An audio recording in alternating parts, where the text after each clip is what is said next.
Sifuna is speaking on behalf of the party. Mr. Sifuna, saa ingine hapana kwa chungu sana.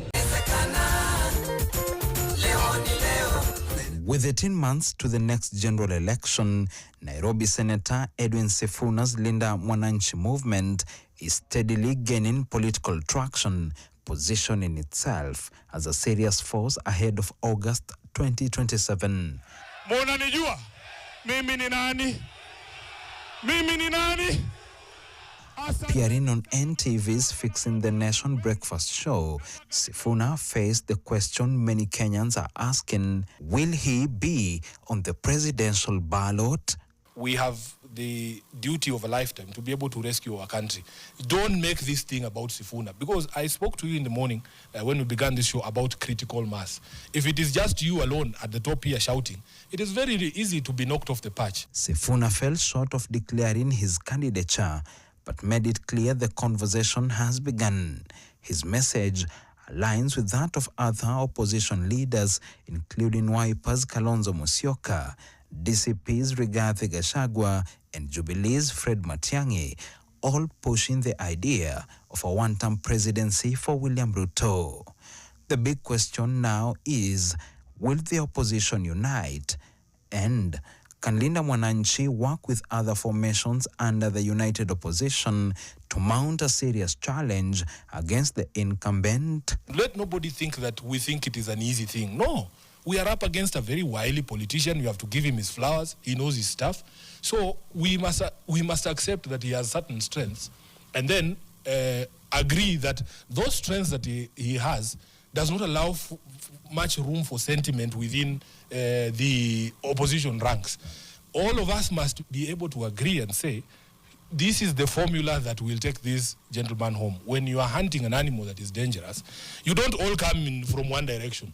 Sifuna, however, admitted that there is a possibility that Linda Mwananchi could fizzle out, just as Governor George Natembeya's Tawe movement or the Kenya Moja push associated with Gathoni wa Mushomba, which lost traction after weeks of hype. He remains optimistic nonetheless that Linda Mwananchi is the government of tomorrow. I've told you there is nothing you can offer me now when I've been shown what the future looks like. We can see a free country in less than 2 years. Sifuna also declined claims that there is a scheme to popularize Linda Mwananchi by staging tear gas incidents or even shootings, pointing an accusing finger at President Ruto. One time I told President Ruto, he's very good at kushika handball. He's very good at those things, and I trust William Ruto to mess up. You know? Sasa, for instance, mumeandikishana mkataba, mmesema mtaua watu. Polisi wako watoke Nairobi, waende mpaka Homa Bay, wachukue mtu, wakuje wamuue. Hiyo ni handball umeshika moja shika. He's prone to those things. At somebody is in a church somewhere worshiping, you yourself rose to presidency on the back of a church, of the church in Kenya. They supported you. How do you countenance sending people to tear gas a church?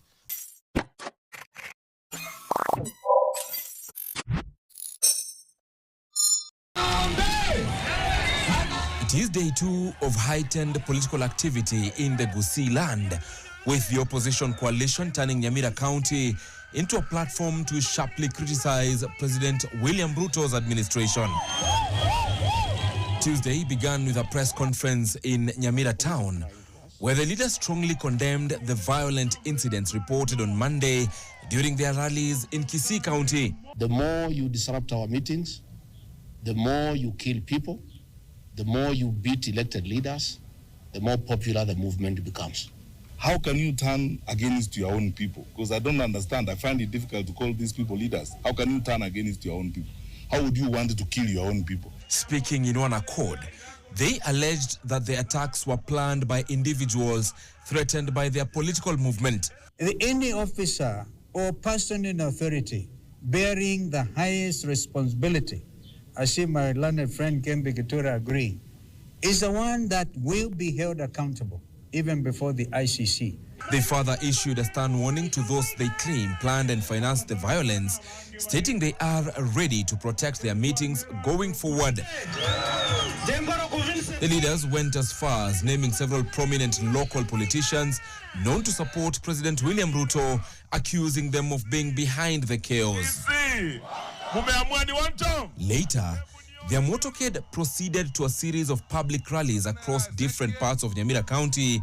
Thousands of supporters stand up as the leaders used the platform to reinforce their message of unity and solidarity in their bid to unseat President William Ruto. Tumekuja hapa kwa sababu ya ushirikiano wetu sisi wote na viongozi wengine wa upinzani.